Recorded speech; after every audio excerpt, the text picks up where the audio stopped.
While activists in Paris were getting dressed in cartoon character costumes, readying for a protest against big banks, European ministers were continuing discussions about the financial health of governments on the continent.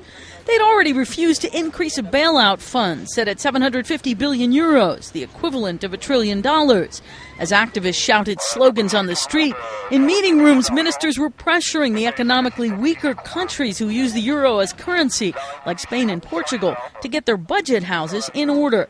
The cheeky French protesters may have been calling themselves the Save the Rich Collective, but on the streets of Athens, where the head of the International Monetary Fund agreed to back plans to extend Greece's repayment of bailout loans, elderly demonstrators were continuing to protest that the pain of austerity measures was falling on those struggling to make ends meet. Dimitris Karpathiotis helps run a local pensioners' union.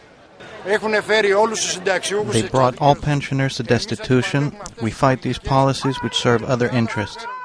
EU officials like Economic Affairs Minister Olli Rehn, however, are aiming their policies and their comments at investors and the markets. The recovery is taking hold and it is progressing, but at the same time it is essential that we contain the financial bushfires so that they will not turn into a Europe-wide forest fire.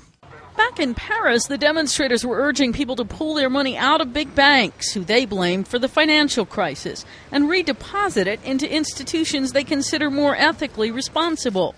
A general movement to create a run on banks looks unlikely to succeed.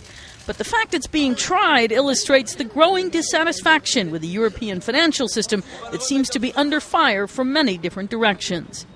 Karen Sloan, The Associated Press.